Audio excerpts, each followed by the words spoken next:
Over the weekend, at least 2 Palestinians were killed by Israeli settlers on a rampage in the West Bank near Ramallah. The assault on Palestinians by Israeli settlers began last week on Friday, mere hours after a 14-year-old sheep herder named Binyamin Akamar left a settler outpost and didn't return. He was tragically later found dead. The IDF said Binyamin was murdered in a terrorist attack. In a statement, Netanyahu said Israeli forces were hunting for the killers and their collaborators. But let's keep it real, one of their own had been killed, which meant that any Palestinian they crossed paths with would have to pay for it. And so the collective punishment was underway in the West Bank.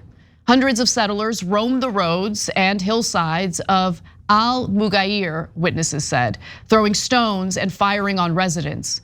They set homes and vehicles ablaze, including a fire truck that had been called to put out the flames engulfing a family business. Palestinians threw rocks back at the attackers, they said, but were easily outmatched. Dozens of settlers engaged in previous assaults in the area. But this attack was much more intense because this time around, there were literally hundreds of people involved. And as these attacks were underway, video obtained by the Washington Post, which you're watching right now, showed that the Israeli Defense Forces unsurprisingly did nothing. You can see IDF soldiers calmly walking by as the settlers rained terror on a Palestinian village.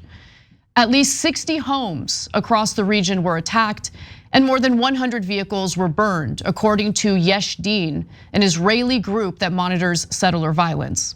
Several families lost homes they had built with their life savings.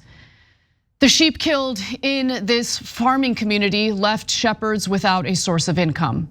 Pausing here to deliver some honest truth as we do in our news coverage as well. TYT is facing challenges, guys, as the entire industry is. You know who could make the difference? You. If you hit the join button below, it's gonna make all the difference and keep us in business. We appreciate you, thank you. According to eyewitnesses, one of the Palestinian victims was killed after getting shot in the head as he poked his head above the lip of a rooftop balcony. His body sat unattended for hours because it was unsafe to reach him until the settlers had left the area. Next door, Amir Abu Alia walked with a limp Monday. He said he had been shot in the leg by a settler as he stood in his yard. 4 other relatives inside the house had wounds from live bullets fired by the attackers and rubber bullets, which residents said had been fired by Israeli forces at rock-throwing Palestinians. Amir's house was destroyed by settlers who lit it on fire. His brother's home suffered the exact same fate. The IDF is accused of standing by and allowing the death and destruction to take place. But paramedics say that the IDF went even further than that by preventing emergency workers from reaching wounded people. Emergency responders said both settlers and soldiers had obstructed their work. Mujahid Abu Alia, the paramedic, said that one of the ambulances was initially turned back by the army as it tried to leave the village with casualties on board. The IDF said ambulances were delayed for a security check and then they were given the authorization to continue. Now, the IDF's version of events should not be trusted. Tarek Abu Ammar at the nearby Beytoun Fire Department said that his men also came under attack as they rushed to the scene of a fire at a mechanic shop. A video shared by one of the firemen shows them fleeing their vehicle in a panic. The truck was later torched. In reality, we should take a long, hard look at the trends to see who's actually telling the truth here, because there has been a clear escalation of violence directed toward Palestinians in the occupied West Bank ever since Prime Minister Benjamin Netanyahu returned to power.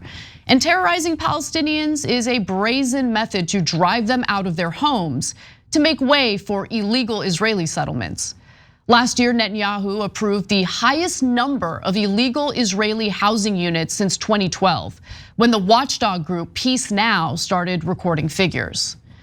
Since October, there have been an average of 7 settler attacks per day on Palestinians and their property, more than triple the rate in 2022, and the highest figure since the United Nations began keeping statistics in 2006. Reuters also reports that at least 460 Palestinians in the West Bank have been killed by Israeli forces or settlers since the start of the war on Gaza. Keep in mind, Hamas doesn't govern the occupied West Bank, the Palestinian Authority does.